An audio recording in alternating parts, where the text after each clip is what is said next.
Hello? Hello? Hello, everyone. Yeah,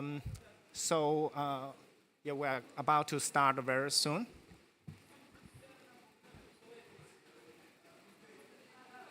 Yeah, just close the door. And luckily, we don't have a competing session in our neighbor place.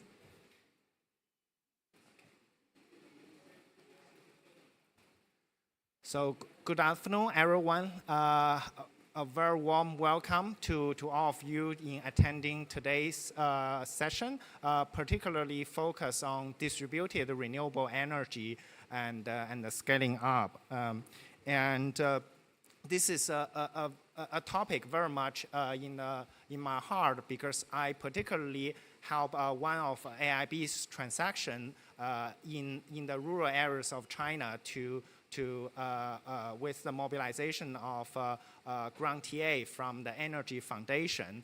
And that's something which I also, with that project opportunity, I visited the rural village and I talked with the farmers, and especially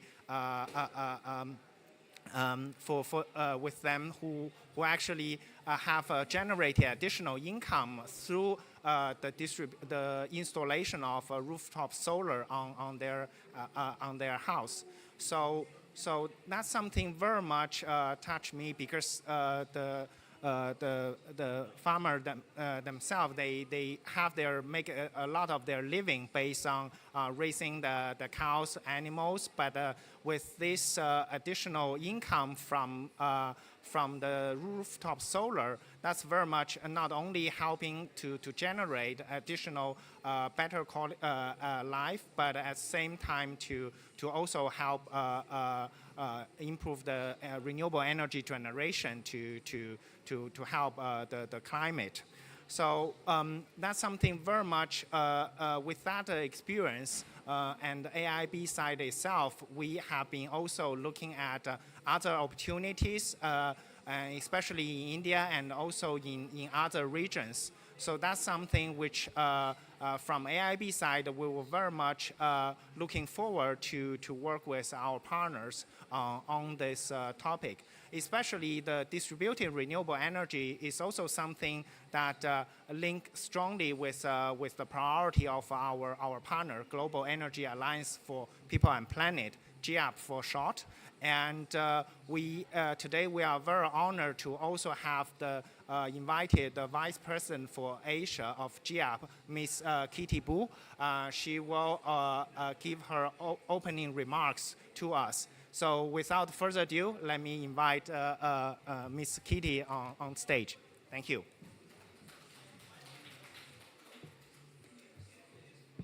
Distinguished guests, ladies and gentlemen. First, let me open by congratulating Wang Xiao and the AIIB team on the series of very successful events at COP, including today. And as we gather together midway through COP, the need to speed up the energy transition has never been more evident, and climate change has been the single biggest challenge for humanity so far.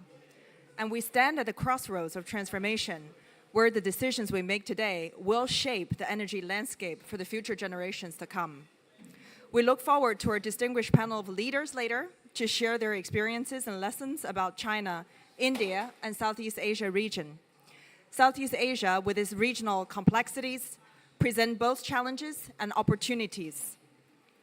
China, with its remarkable strides in renewable energy deployment, serves as a strong example of intent translating into markets. India, with its ambitious targets and inclusive policies, showcases the transformative power of renewable energy on a vast and really diverse scale. Today, our aim is to have a dialogue that transcends borders, bringing together the collective power of collaboration of policymakers, financiers, industry experts, and advocates. And together, we will explore innovative financing mechanism, regulatory framework, best practices that can pave the way for a robust distributed renewable energy ecosystem across Asia. Distributed renewable energy, or DRE, is a revolutionary solution. for independent energy generation and distribution that aligns perfectly with SDG 7, the goal of access to affordable and sustainable energy for all. It is a game-changing and cost-effective technology in helping emerging economies achieve their net zero targets and then to reach people in the last-mile areas. DRE systems can also provide economic benefits, ensuring power reaches places where grid transmission is not commercially viable at current stage. The mathematics is simple, as people benefit from it because it helps them to save the power bills and run productive businesses, thereby increasing their savings as well. Most importantly, DRE projects have the potential to contribute to climate change, mitigation, adaptation, and sustainable development. For instance, in India, DRE technologies are being used in the agriculture sector for improving crop yields, reducing post-harvest losses, enhancing food equality, irrigation, and providing electricity access in rural areas. One report pointed out that DRE technologies could potentially impact 37 million livelihoods in India's agriculture and textile sectors. Also, DRE technologies have emerged as a boom for women and marginalized communities in developing countries, reducing their everyday drudgery, providing extra time to pursue their economic activities, and serving as a means to access better education and healthcare for the entire community. Ultimately, their economic viability helps in empowering local people, inclusive socioeconomic development, and clean energy transition. Across Asia, DRE can become that magic wand that transforms our clean energy landscape in the region and beyond. As we embark on this journey, the impact our collective efforts can have on mitigation of climate change, advancing sustainable development, and securing a bright future for generations to come is immense. So let's work together to change energy for good. Thank you.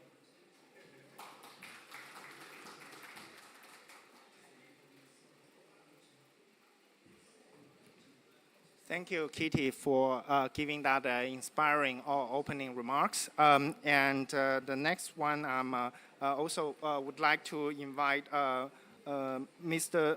Zhang Yongping, who is Program Director at Energy Foundation China. Mr. Zhang, the floor is yours.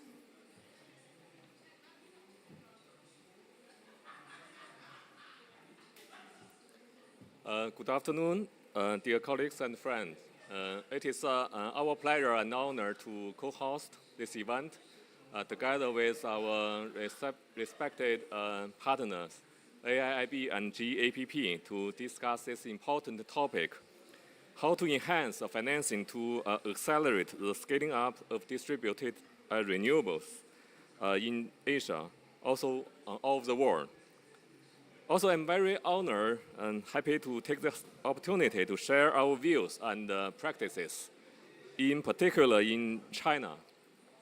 As we all know, decarbonize the power sector is a key step on the road to net zero, as it will cut both power sectors' emissions and help push fossil fuels out of the buildings, transport, and industrial sectors, as these sectors electrify. Key to achieving clean power is the acceleration of the renewable deployment. At COP28, the pledge to triple global renewable energy capacity by 2030 is a historic milestone in the drive to limit the global temperature rise to 1.5 degrees. Distributed renewable energy is expected to take center stage in the coming decades. For example, in China, in terms of the existing market, China has focused on large-scale and centralized power stations, accounting for nearly 60% of the national solar PV installed capacity. However, in terms of the incremental market, nearly built distributed PV has exceeded centralized PV since 2021. Distributed PV has become a crucial pathway to future renewable energy development. Additionally, there is a huge space for distributed PV with the potential of over 2,800 gigawatts in urban and rural areas. As of the abundant PV manufacturing capacity and the cost reduction from technological innovation and efficiency improvement, distributed PV has substantial returns, especially for urban, commercial, and industrial users, which will benefit the relevant industries and investment. Multiple targets could be achieved by accelerating distributed renewables. It will bring greater energy independence, increased energy access, create green jobs, also revamp power system and the relevant business models in long term to achieve the synergy of energy security, rural revitalization, and inclusive prosperity. Though China has made significant progress in recent years in promoting distributed renewables, there are also multiple challenges ahead. For example, grid connection bottleneck. The large-scale connection of residential and commercial distributed PV with distribution networks has caused a very serious shortage of distribution capacity and challenges to the planning and operation of power distribution networks. Second, lack of consumption capacity, in particular in China, limited by the current level of rural electrification and the lack of downstream industrials and applications. The consumption capacity is relatively small. Thus, PV projects usually adopt roof leasing mode, which will be integrated and transferred into the power distribution networks by developers, which results in poor financial return to the residents. Also, we still lack of limited effective policies because the level of policy development and implementation is still far from what is needed, and further policies for distributed renewables under the context of power sector reform are also required. Least but not last, we still lack of access to financing. Besides the state-owned enterprises, most distributed renewable developers are local, small and medium-sized enterprises. These developers face unique barriers in access to financing regardless of sector because their inherent low credit worthiness resulting from limited collateral. Most local banks usually favors large-scale borrowers, so the customers most in need of financing are typically not credit-worthy. So today, a very limited and narrow set of financing models have been used in developing distributed renewable projects in China.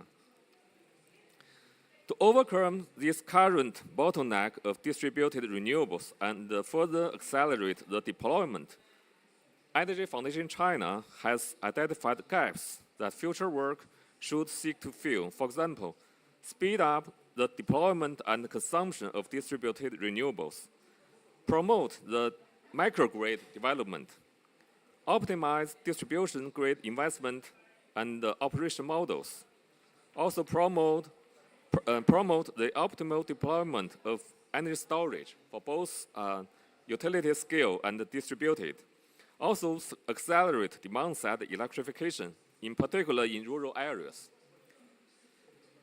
We are working to bridge the invest and financing into distributed PV. We have started the project collaboration with AIIB for the distributed PV financing. One project is the rural rooftop PV loan project. We supported the research report on China's rural rooftop PV market and identified several obstacles in the development of rural PV, including grid connection, subsidy policies, countrywide promotion, and other policies, as well as the complexity of the market environment unique to the rural areas.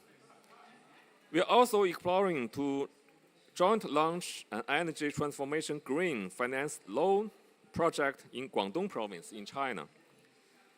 We will mainly support the research work on forming a complete series of project evaluation methodologies, such as project access, emission reduction verification, and later implementation evaluation. COP28 is building a new momentum for the global climate ambition and action. In China, we will start formulating our 15th fiscal year plan in 2024, which is a good opportunity window to setting up more ambitious targets for distributed renewables and to promote the decarbonization of the whole power sector. We look forward to working together with you on this journey. Thank you.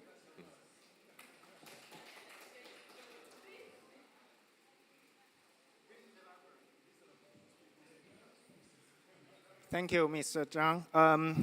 So after the opening remarks by our two guest speakers, I would like to suggest we will now turn to the panel discussion section.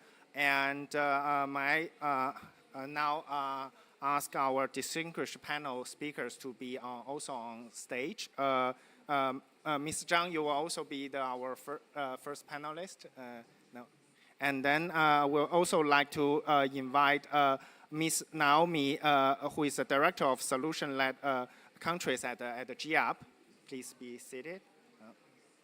And the next one is Francisco from AIB, Senior Investment Operations Specialist. And last but not least, Ms. Yvonne Zhou, Managing Director and Senior Partner at the Boston Consulting Group. Should I get a mic set, or maybe I can just do the that here? Okay. Maybe I will first do the moderating here.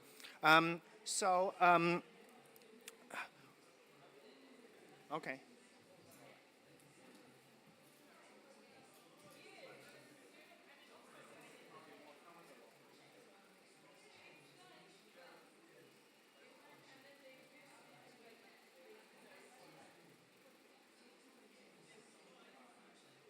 Just one second.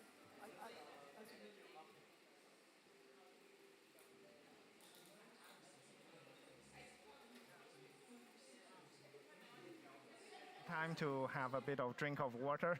That's also fine. Okay. All right. Yeah. Thank you. Thank you for distinguished panelists. So in this panel discussion, I would like to suggest that we will have two rounds of questions. The first round will be more kind of scene setting, especially looking at the specific country or region that you will be mostly experienced with, looking at the challenges, especially the more on the enabling environment part. And the second set of questions will be more on the solution part, which will be including such as business models, such as financing mechanisms, such as partnership and so on. So that's the two sets of questions that I would like to suggest. And if we have time, I would also suggest that we can maybe open the floor for questions. And on that part, we will suggest our video person to cut the live stream for that, so that can also have a bit more interesting dialogue for that. May I first actually ask a follow-up brief question to Mr. Zhang itself, because you have mentioned about within China context, you have been good fast growth there. I want to drill down a bit on the more the enabling environment, especially on the policy side. So how do you see that the growth has been to an extent have been supported by the policy, and to what extent whether there are some lessons learned and to further support this growth? I think we got the mic, which, oh yes, there's only one Hello? mic. Hello. Thank you, Wang Xiao. I would like to share my observation in China. As you just mentioned, in China, the distributed renewables, in particular the distributed PV, grows very rapidly in the past 3 years. In year of 2022, the total new addition of distributed PV, the capacity is over 50 gigawatts in total, which exceeded the total distributed PV addition in Germany in the past 10 years. It is very remarkable. And from policy settings perspective, we can see at the initial stage, the national government of China, they provided very generous subsidy to all the solar projects. But in the year of 2021, for the distributed PV, we were already entered the subsidy-free era. So that means subsidy from the central government, they streamed, and the local government will provide some kind of subsidy.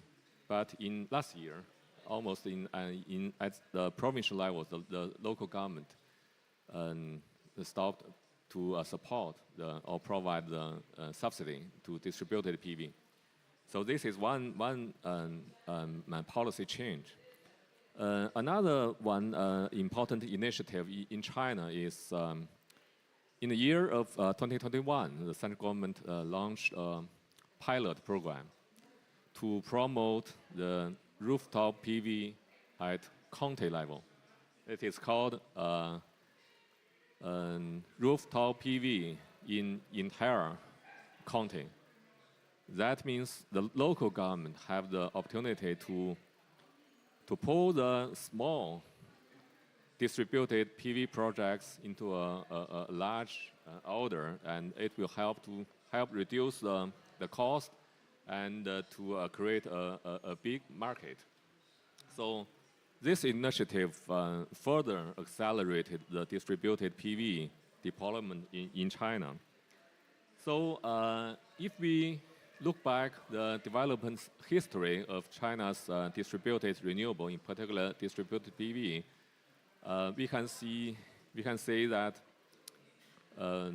China achieved a good synergy and interaction of the policy and the market forces, because at the initial stage they have a very good subsidy program, and they provide the subsidy to centralized, also decentralized PV deployment.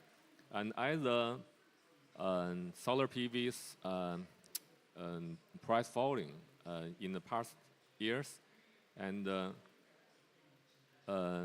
incentive-driven model or incentive-dominated model by the subsidy is now changed to the market-driven model. This is a huge achievement. Also, in this process, the market feedback also providing a very good signal to the policy setting, because the policy is changing and adjusting to the market development, also the industrial upgrading, also the cost reduction, and also the efficiency improvement. So it is a very good interaction between the policy and the market. So thank you. Thank you. Yeah.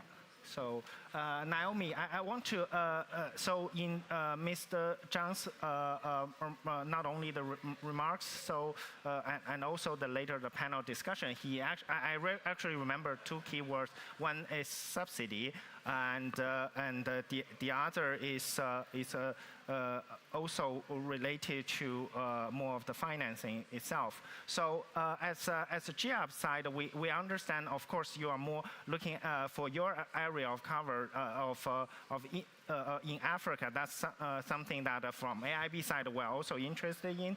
At the same time, we do understand that the GIAP itself, you are an organization, you provide both grantee and also concession resource in supporting some of the initial setup of a different initiative. So could you share with us a bit more of the first African context, as well as how you see providing initial this type of incentives to really make distributed renewable energy happen? Thank you very much, and thanks for inviting me for this. I'm learning more than I have on any other panel, so this is good.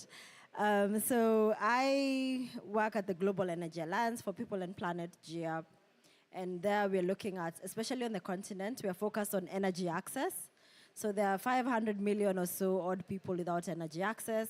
A lot of those are on the continent of Africa, and so that's what we've decided to focus on. And a big solution that we're looking at is DREs, of course, because the grid infrastructure in Africa is lacking, a lot. So a lot of countries just don't have any grid infrastructure.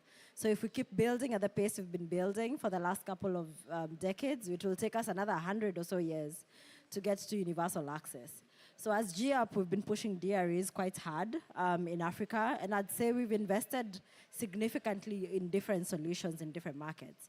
So just to give some practical examples, Nigeria has about 70 million people or so without electricity access. They've also had a lot of small diesel generator use in the country. And so what we're looking to do in Nigeria is give those people that were using diesel generators an alternative that is mostly DREs. And right now, DREs are actually cost competitive in Nigeria. And to the point that you were making on policy, there's actually a policy that was passed a couple of months ago in Nigeria that has really helped with making the case for DREs in Nigeria. So the fossil fuel subsidy was removed, and it was a significant fossil fuel subsidy, which means that the price of diesel tripled. And so now, actually, is the right time to replace diesel generators in Nigeria, which is a huge, I think the capacity estimate is about 50 gigawatts of diesel generators exist in Nigeria. So if you can replace all of that with DREs, then that is a huge market to tap into. And to the point on subsidy, what we've done in Nigeria as GIAP is there was a big World Bank subsidy program. So the subsidy was already there, but it was a results-based subsidy. So you only get the money after you've made the connections, right, to people providing a mini-grid solution in a community. But you need the money up front to buy the equipment and to build the systems. So what we did as GIAP is providing equipment financing for developers that were developing mini-grids. You give them the upfront debt that they need to purchase the equipment. You aggregate the procurement. I think you've talked about aggregated procurement. So, something like batteries in Nigeria, we saw a reduction of almost 30% in the cost when you aggregate, because this is a lot of small developers in different places trying to buy solar panels and batteries from China, and they're not getting the best pricing. So if you aggregate for them, then you actually reduce their cost significantly. We've also worked on another key factor that's actually required in a market like Nigeria that has a lot of currency volatility. And so the local currency has been devaluing significantly in the last couple of years. And so if you have your debt in dollars, but your revenues in Naira, which is the local currency, then you have a mismatch in terms of risk. So we've worked on a facility to unlock local currency debt in Nigeria. So this is tapping into the institutional investors who have significant capital they're sitting on that's local currency based that could actually be used for DREs. So it's multiple things in the ecosystem that have really worked to make a market like Nigeria actually attractive for DREs. And I can give examples from other markets, but I think Nigeria is a good one where you have many different things working together. Thank you. Now we turn to Francisco. As a senior investment officer from AIB, your role has been doing a lot of the renewable energy projects, and including both utility scale and also distributed renewable energy. So can you share with us a bit more of what are the specific features that you see for distributed renewable energy project, and from a financier perspective, from AIB side, how you would characterize the particular situation, and how you see the challenges and opportunities to support? Yeah. Thank you very much, Shawang, for inviting me to this panel. So I think, first of all, we need to grow out a bit of the idea that distributed generation is just rooftop solar. It can also be ground-mounted solar. It can also be heat pumps. It can also be bioenergy. It can be several kinds of supply, and each one adapted to the reality of the country, of the location, of the urban environment where this is taking place, or rural environment as well. So I think that's a very important distinction, because it allows us to to identify what is the best structure that could work in each condition, under each conditions. But in my experience, the bankable projects, or the ones that are more easy to finance by an IFI like us, are usually, projects that are grid connected. So that means that there has to be a minimum level, a minimum degree of grid infrastructure that allows the evacuation, because this plays a crucial role in terms of maintaining, sustaining the incentive. The incentive here is that people can sell the electricity that they are not consuming into the grid under a priority of dispatch condition, and for a tariff or for a price that is reasonable, that gives an adequate payback. In some markets, electricity prices are structurally high, and therefore this type of opportunities find their way more easily than in other markets where there is a lot more subsidy, especially at the level of residential customers. So I think this price incentive is really the catalyst that allows this type of infrastructure to be rolled out. But also it allows a very important player to emerge, which is the ESCO. We should create also enable environments that allow companies to take away from the clients, from the ultimate users, the responsibility or the burden of creating a bankable project for themselves, but that can provide it in the form of a service, and ideally in the form of an integrated service together with energy efficiency. It doesn't help a lot when in a situation of energy waste or overconsumption, you add even more capacity to the grid. That also can create situations of instability. What you need to also tackle is the question of demand, of energy demand. And with that, I think it's very important that distributed generation is combined with energy services, with energy efficiency, to control this demand side element. That enhances even more the incentive for those who install decentralized generation to, become net producers to the grid. And for that, you need an adequate system, an adequate network that can evacuate. It can also price and give adequate conditions for this type of projects to thrive. That means regulatory stability and network stability and physical conditions. So maybe we will elaborate a bit more in the second round about what financing instruments we can apply in those circumstances. We as AIB, we cannot finance a smaller project, so we normally do this through different intermediaries, and we can expand more in the next round. Yeah, thank you. Thank you, Francisco. And now we turn to Yvonne.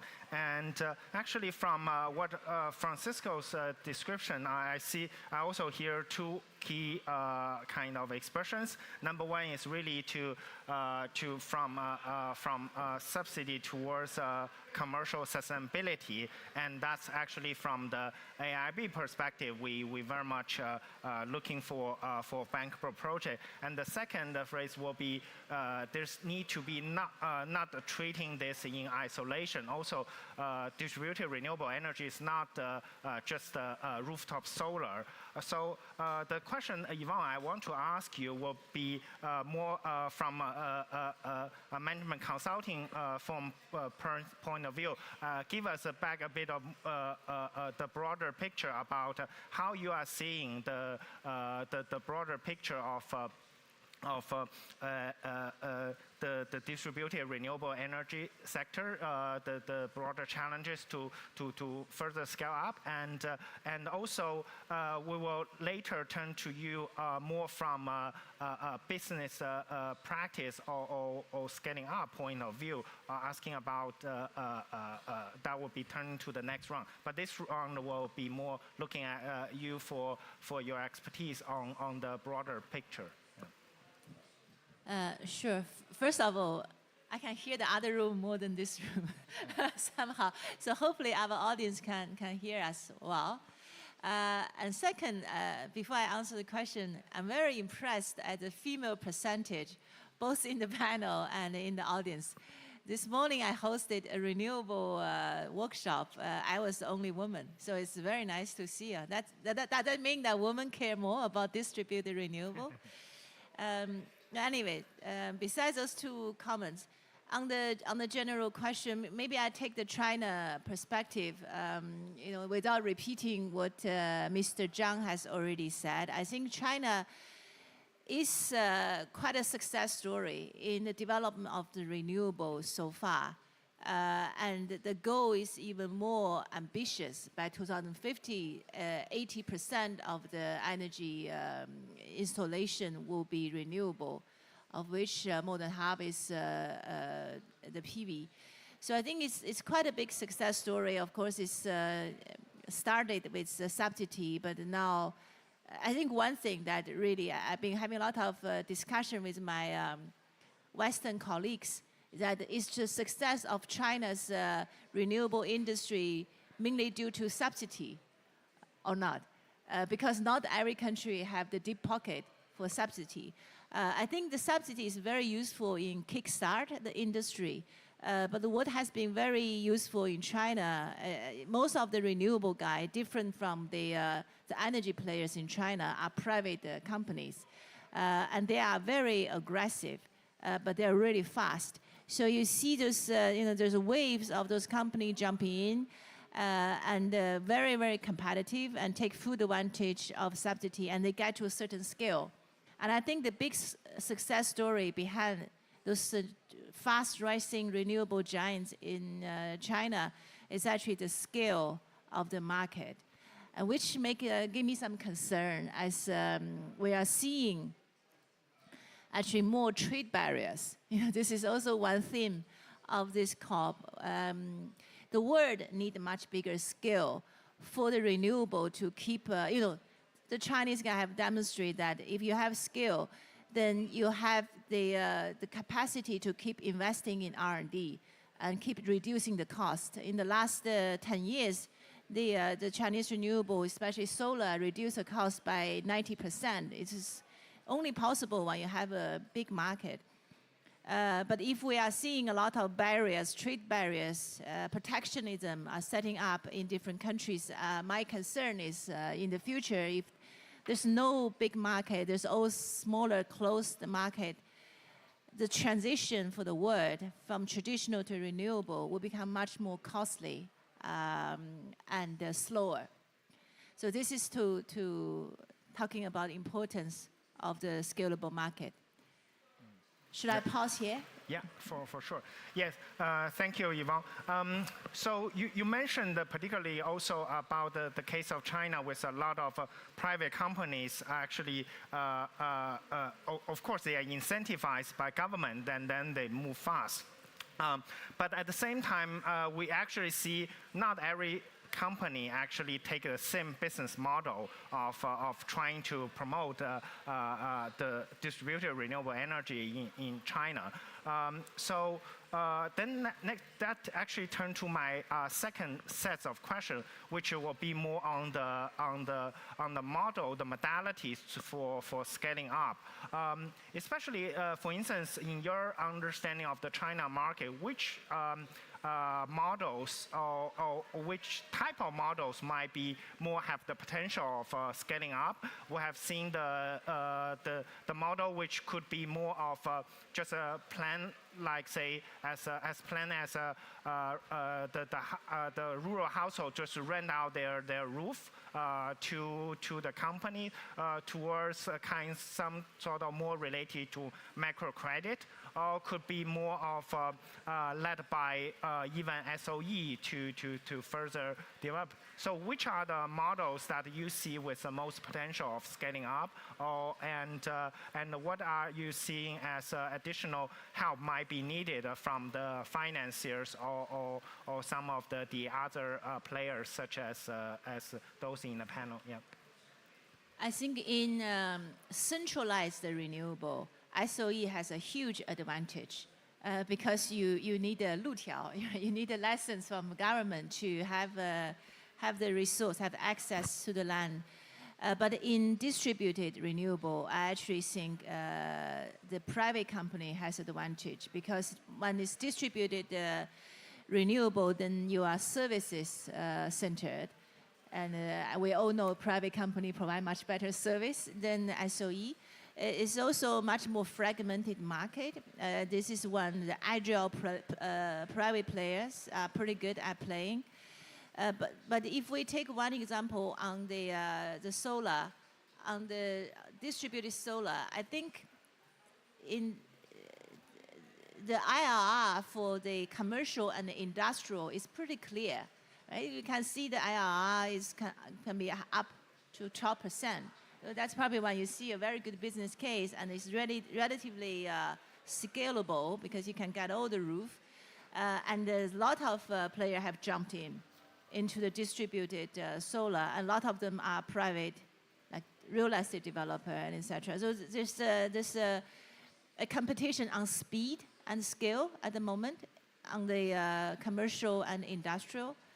I think we'll see some players keep consolidating. In the industrial and commercial space, I think if we talk about one barrier, it's the setup cost. So if the owner or the builder are not the one who's going to get the benefit from the saving of the electricity energy, then there is a mismatch. They have to invest in the setup cost, but they're not necessarily benefiting from the electricity saving later on. So we see some success model there. Some of the solar company, they actually will do the setup for free, but in the next 5 years, they will share the energy saving. So it's a services. It's basic distributed solar as a service. So I think this is a quite clever model, to solve the misalignment of the interest along the different value chain. I think the difficult question will come to the household. The village is relatively easy because the village have more area, but in the city it's very fragmented, and we can see the IRR is relatively low. But so in that, and the IRR is like half of the commercial and industrial because the electricity price in China are different. It's much more expensive for commercial and industrial players. So how do you find a viable business model in the household, especially in the city? That remains a question, but that's still a lot of potential to go. Okay. Thank you. Francisco? Yeah. So thank you, Yvonne. And I do hear your very much the insight related to the different type of distributed, different type of clients or type of business subsectors for DRE, such as including commercial, industrial, and residential for that. And you also see the potential of more the private sector in coming in as providing better service in that. So now my question will turn to Francisco. When you are first as a bank, when you're looking at the different investment proposals for the different DRE in that, how would you like to assess and evaluate them in order to see for making the investment decisions? And secondly, as a AIB, also as a development bank, we would also need to looking at the development impact. And in the case of such as a more household related to DRE, which which might not have that higher IRR, then for this type of investment proposal, how you will be, are you going to shut them down, or are you going to find a way to support them at the same time maintaining financial sustainability? Yes, certainly. Financial sustainability is one of our core mantras, so we cannot just lend. And maybe it's worth emphasizing a bit the key differences when you finance a decentralized generation operation versus a utility scale. Assets cannot be pledged. Basically, they have very limited value. It doesn't pay off to pledge those assets. So in some cases, you may, if the installation is large enough, but especially when you go into smaller installations, it becomes more and more difficult. Assignment of receivables from the grid, again, very cumbersome to pledge, et cetera, et cetera. So you end up in a situation that you also don't control the land where the centralized generation is sometimes installed, like could be a factory. Factory could not be there tomorrow if circumstances change. So you see, you end up in a situation where you are in a setup of unsecured risk, merchant risk, because you also cannot control the prices in many cases. So it's based on a windfall model in some circumstances. And that's not bankable by definition. So somebody else needs to take this risk, somebody who has a greater risk appetite. So one way of approaching this is, well, maybe you can work with these companies that are incentivized to capture the profit or part of the profit of this installation on behalf of the ultimate beneficiary, and these are the ESCOs or the services companies. By the way, one side note, I think SOEs can still play a very important role in this particular market because SOEs have the purchase power vis-a-vis the suppliers of equipment. They can have large networks of maintenance staff that can run this type of distributed generation as a service. They can also have brand power. So it's very common, especially among households, when you want to procure electricity, you procure from the national company because you rely, there is something in it that makes you feel, well, even if they are charging me a bit more or their call center doesn't answer my calls as good as I would like, they are still the national or flag bearer company. So that's, these are all elements that perhaps SOEs can still play a role when it comes to providing decentralized electricity as a service. Then the other option are funds that could invest in this type of assets and provide financing, well, at least the installation costs, take away this risk from the ultimate clients and participate in the market by extracting some profit from these operations. But all in all, it seems to be we are heading towards a model that is more based on consumer finance. It's really based on how do you help the ultimate beneficiary to achieve the financing for the assets that they want to build or for the service that they want to procure. So ultimately it's consumer finance model. And this is best done through financial institutions. Bank like us can invest maybe equity in some of these ESCOs or in some of these funds.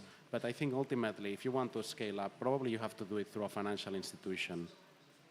Or you can do a corporate facility to a SOE company or a large balance sheet utility that can provide this type of services to consumers. So these are my 2 cents. Yeah. Thank you. Thank you. Now we turn to, thank you, Francisco. We hear, especially at the your last point, more related to when to make this happen, it might be more feasible to, especially given the smaller size of the DRE, that to work with a local financial institution or corporate that have the branches that can actually execute those.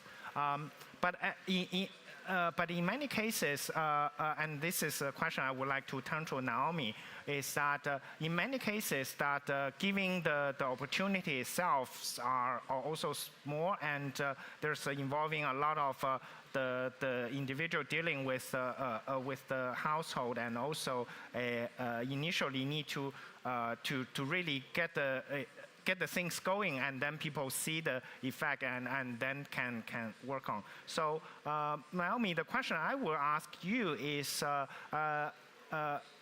from GR perspective, because DRE, especially in some of the more frontier market in Africa, that's something which your mandate is working on. So how you are seeing GR's role in providing that initial catalyst type of role, and secondly, how you see that your initial support of capital can be better and further collaborated with larger financial institutions such as AIB. Those are good questions. And it's fascinating. I'm talking about DREs for access, and you're talking about DREs that are grid connected. But it actually sounds quite similar. So the first thing with investing in African infrastructure is that most financiers, when they look at the continent, they see red. Yeah. They see risk everywhere you look, right? And because they don't have any experience in the markets, they really, really struggle to lend. Because really, if you don't understand something, it's very difficult for you to give your money into that asset. So one of the things that I think I'm seeing change, especially with the DRE sector, is when we started this version of the DRE sector maybe a decade or so ago on the continent for providing access. It was a lot of small briefcase companies going around and trying to do their best. They're all doing their best, but the scale is just too small to actually make a dent in the problem. But something like mini-grids, so mini-grids are infrastructure, right? It's not solar home system, it's not small consumer goods that you're selling to households. This is infrastructure that will be there for 20, 25 years. And so it has to be treated and financed like infrastructure. So the models that we're starting to see emerge now are where you have an asset co set up that owns multiple grids across maybe many markets, or in a market that has scale like DRC, the Democratic Republic of the Congo, you have an asset co that gets the financing, you get an EPC company to build it, transfers it back to the asset co, and then you as an operator, your only job is to operate the grid, right? So then we're starting to see a differentiation in who builds and who owns and who operates, which is really helping with sharing the risk across different players. And I think it's going to help with bringing in bigger money into the sector as well, because it's just not small assets spread all over the country. It's a platform that has multiple assets in one. So I think that's one thing. And I think the role of, because our money is philanthropic capital, right? It's only so much compared to, for example, what you guys have, as AUM. It's quite small. So our job is to be catalytic. And one of the things that we're looking at is how can we provide guarantees, right, for investors to the risk that they see. So for a mini-grid, for example, this is a newly electrified community. And so you don't actually know what the demand is going to look like for your asset, for your mini-grid, right? And so what we've seen, it takes 2 to 3 years or so for the demand to ramp up, because new time users, you need to bring the businesses in, they need to start growing, you need the households to start buying appliances and equipment. So it takes 2 to 3 years or so. So what happens as the demand ramps up? Is there a sort of guarantee that you can provide that protects the investor from that risk, that initial risk? You can do it that way, or you can invest on the other side, on the demand side, right? Where you start financing the equipment that's actually going to be used by that community. The rice mills, the small industry, and so on, and financing that side as well, which we're also looking at. And we're trying to see what is a more cost-effective model. What is a better use of money? Is it a guarantee, or is it investing on the demand side? Which is the best use of money? My gut feeling is that it's investing in the demand side has longer-term dividends, but we're testing both to see which is more impactful. I would say those are the two interesting trends that I've seen as the sector is growing and maturing. On the smaller scale, with things like solar water pumps and the smaller things, pay-as-you-go has been on the continent now for more than 10 years. And it started with the small-scale solar, the lanterns, and the solar home systems. And it's now moving to things like solar water pumps, where you have microfinance providers who are they're calling it pay-as-you-grow, right? Because as a smallholder farmer, you use the solar pump to irrigate to then sell your products. And they're customizing their financial products for the solar water pumps based on when you harvest. So when you harvest is when you pay. You don't pay in between harvests. And so we're seeing a lot of innovation in that space, but that's at the micro scale, which maybe is not something that AIB is looking at. Yeah, thank you. We actually only have 3 more minutes, so I'll probably just end with the final question to Mr. Zhang on that. We understand that, so actually there are 2 sets of questions related. Number 1 is, we understand the Energy Foundation's primary role will be more related to grant supported TA and the policy type. So how do you see from China's perspective, which you talk a lot about related to the different business model and scaling up, which are the lessons you think could be useful to replicate and to be learned for the other countries? That's number 1. Number 2, I'm also asking for you